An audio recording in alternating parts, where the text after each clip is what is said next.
Hi everyone. Let's take a quick look at how to do Bedmas with our Trig functions, just making sure that we can generate tables of values and know how to evaluate these different expressions after they've been transformed using A, K, C, and D. So there's a printable for you there, and I have it here. So let's go ahead and work together. So when we have like A and C, and we're going to be applying those to like a function g of x, and just call this like g of x here. So let's take a look at various values of x. If we have 0, the value of sine 0 is 0 because we have in our heads that this is our parent function, right? It starts at 0, goes up to 90, comes down to 180, goes down to 270, and up to 360. And then if I'm ever interested in values that are past 360, I just repeat and add 360 to those values. Of course, that continues on periodically forever because the circle just keeps going. So for 0, it's 0. So I have 5 times 0 is 0, and then I add 3 to it, and that's 3. Okay, so first evaluate your sine x. Sine x is just a number. So you're going to evaluate that. It's 0. Multiply 5 by 0, 0. Add 3, 3. Okay, let's look at 30 degrees.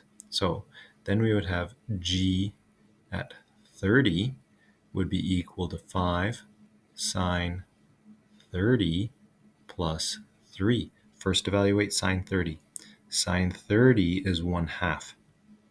Look at your unit circle and you'll see, look at your unit circle. There it is. Sine 30 is 1/2.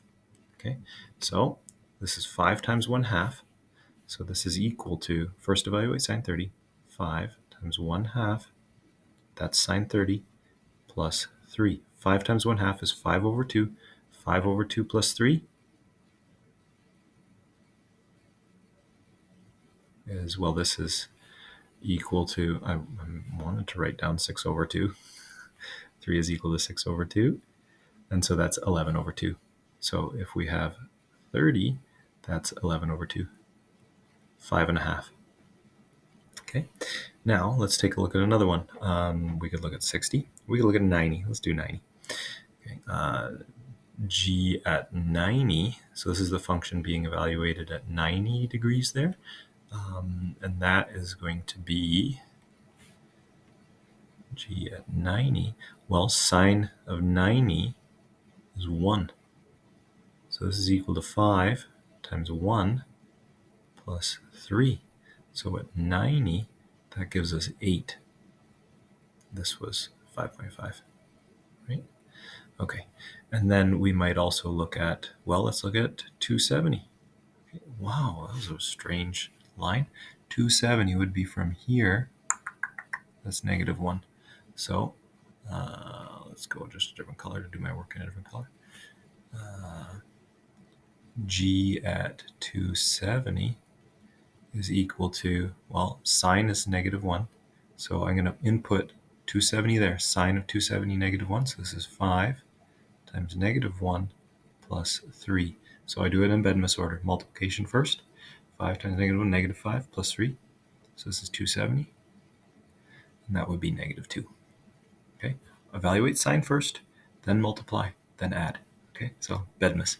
Now, if we have K's and D's, we would need to do those before we did A's and C's. So let's take a look at this one here that doesn't have an A, doesn't have a C, but it has a K and a D. All right.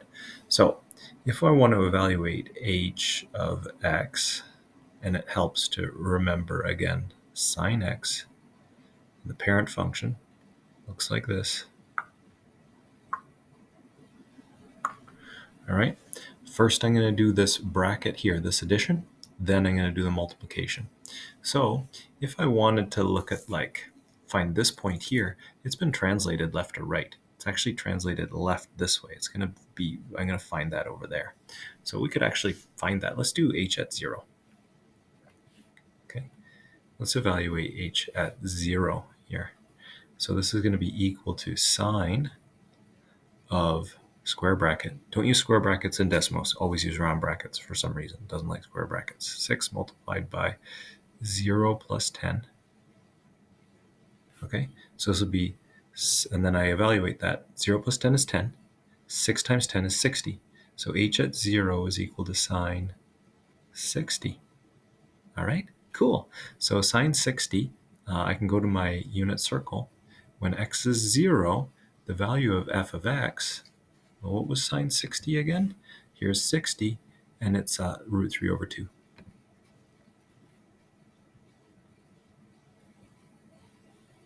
Okay, now let's take a look at h at negative 10. Negative 10, that'll be 0, okay, because negative 10 plus 10 is 0. 6 times 0 is 0. And then sine of 0, well, that's 0, because the function starts there. So h at negative 10 would be equal to 0. So I can have that on my table of values too. Maybe I flip these to have them in order. That would be nice, eh? All right, let's take another color and do another one. Okay, so I might want to say, well, what happened to this point here? Let's put in sine 10.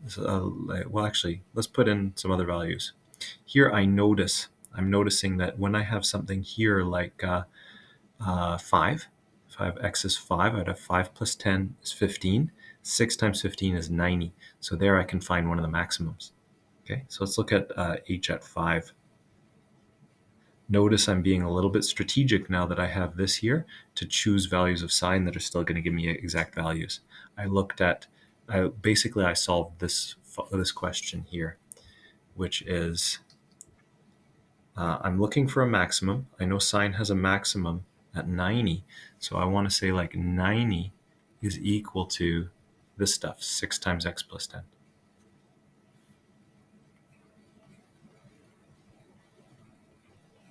All right, and then as I evaluate that, let's work that out. 90 equals 6x plus 60. Subtract 60 from both sides. 30 equals 6x. And then divide both sides by 6. 5 equals x. So that's how I got this value to test for my table of values. All right.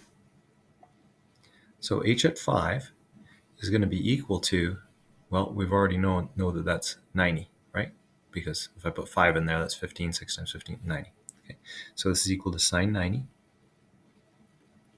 And that's equal to 1. So there's one of my 1s. And we know this is just it's a change in period. So everything's been squeezed and it's been shifted to the left 10 units after that squeeze. So that's why the amplitude is still 1 and the maximums are still happening at 1. And the horizontal axis is going to be the same. Let's find this 0 here. I know that's going to be 180. So I want this to equal 180. And I notice, well, if I had 10 plus 10, that would be 20. And 6 times 20 is 120. So that doesn't quite do it. 15. 15 plus 10, 25. 6 times 25. 6 times 25 is 180. So I can look at h at 25.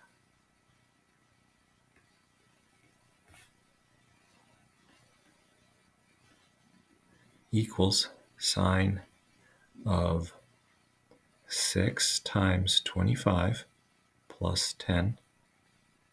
Okay, just substitute the and in there. Oh, 15. I'm sorry, I said 15. And then I wrote down 25. 15.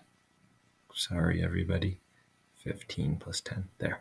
Okay, h at 15 is equal to sine of 6 times 15 plus 10. So 6 times 25.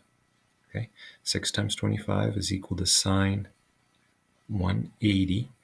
And then that's equal to 0. All right, so I have a 15 here, output 0. Now, just to recap, you input your value for x, first evaluate what you're taking the sign of, and then take the sign of it, then apply any a's or k's. Okay, so that's how I would be a little strategic to find these points. I use this type of idea. I say, I want to grab something that would have been 90 on the parent function, so let's figure out what I need x to be so that that is 90. And that's how I find these values. Pretty cool idea. Okay, now last one. Let's take a look. I'm just going to erase some of my rough work there so that this is a little tidier. And we're going to look at a fully transformed function here with a 9 as a k, a 20 as a d, a 5 is a C, and a 3 is an A. Okay, and let's take a look at some of these. So again, I have the parent function in my mind, I have the unit circle in my mind, and both of those ideas help me generate this table of values. So first of all, let's find the y-intercept. Let's find x is 0. So j at 0 is going to be equal to 3 multiplied by the sine of 9 times 0 minus 20 plus 5. Okay, evaluate this first. So 9 times negative 20, because 0 minus 20 is negative 20. So 9 times negative 20 gives me negative 180. J of 0 equals 3 times sine negative 180. Notice that the sine of negative 180 is the same as 180 because negative 180 is the same as 180. Here, negative 180, positive 180 arrives at the same place. So plus 5. So sine 180 is 0. So this is equal to j at 0 is equal to 3 times 0.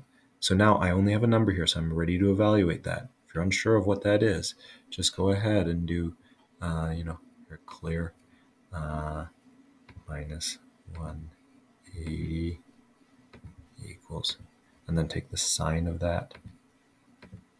Sine of negative 180 is equal to, this calculator is very annoying, isn't it? It did sine of negative 180, and then it subtracted 180 from it for some reason. 180 negative, and then take the sine of this number, please. There, it's 0. Okay, it's 0. Annoying calculator. I like my calculator at school better. Okay, so this is x at 0. Remember, we input 0 here. So this is x at 0, and it output 3 times 0 plus 5. So 3 times 0 is 0, plus 5 is 5. Okay, now let's evaluate another one. Let's try and find a maximum. So I want this to equal 90 because sine has a maximum at 90. So 9 times something minus 20, I want this to be 90. So if I had x is, x is 30, then 30 minus 20 would be 10. 9 times 10 would be 90. So let's try j at 30. J at 30 equals 3 multiplied by sine 9 times 30 minus 20 plus 5. First evaluate this to find out what you're taking the sine of. 3 times sine 9 times 10 is 90 plus 5. Sine 90 is 1. So that's 3 times 1 plus 5. This will be a maximum. So x is 30, then f of x is 8. Okay, cool. That's a maximum. The next time we get something that hits the horizontal axis here at 5, then we will have, then we would be, what would we be? Sorry. We would be 40 there. Wait, no, it should be, no, that's not. It's 60. 60 minus 4, yeah, okay. So what am I talking about? I am doing this work in my head to say, where's the next 0? Okay, where's that point? That used to be at 360. Okay, so if I can find something that makes this equal 360, then I will have the next time this function touches the horizontal axis. So the way I would do that is I would say, well, if I want 360 to be equal to 9 times x minus 20, then what does x need to be? Evaluate. So I can divide both sides by 9. It's going to be the quickest way to evaluate this. So 360 divided by 9 gives me 40. 40 equals x minus 20. And then I add 20 to both sides to find that 60 equals x. So if I evaluate this at j at 60, I should get something that hits this horizontal axis, 5. Okay, so that would be 3 times sine of 9 times 60 minus 20 plus 5. 60 minus 20 is 40. 9 times 40 is, it's 360. And so there, that gives us, this is equal to 3 times sine of 360. Sine of 360 is 0. Remember your unit circle. It's also the sine of 0 is 0. Sine of 360 is 0. Add 5. 3 times 0 is 5. Sorry, 3 times 0 is 0. 0 plus 5 is 5. Whoa, it's still early. Okay, so this was 5 here. What if I wanted to find a minimum? I expect the minimum is going to be at 2. So if I'm looking for something that's at 2, actually I could have written this one down there a little bit before. I'm looking for this point. It's been squeezed and then translated. So I'm looking for something that would equal 270. Okay, so again, I have one of these mini equations here where I want to solve 270 equals 9 times x minus 20. Okay, divide both sides by 9 and I get 30 is equal to x minus 20. Add 20 to both sides and 50 equals x. Let's put that in there, 50. Okay, so I know that's true. Okay, it's going to be so. And when you do the Bedmas, you're going to find that that's true. Okay, I'll work it out to show you one more example of the Bedmas with a J, a K, an A, a K, a C, and a D. So here, J at 50 is equal to 3 times sine 50 minus 20. Oh, times 9. Don't forget your K.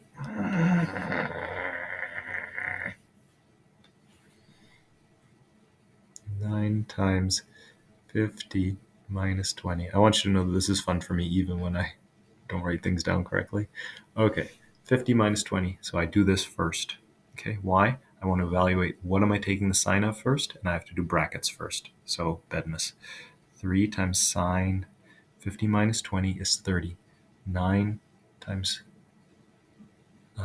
30 is 270. So this is sine 270 plus 5. Okay, now I evaluate sine 270 with my annoying calculator. 270. Take the sine of it, -1. Okay, we also have that on our unit circle. Okay, so this is equal to 3 times -1 plus 5. This is -3. -3 plus 5 is 2.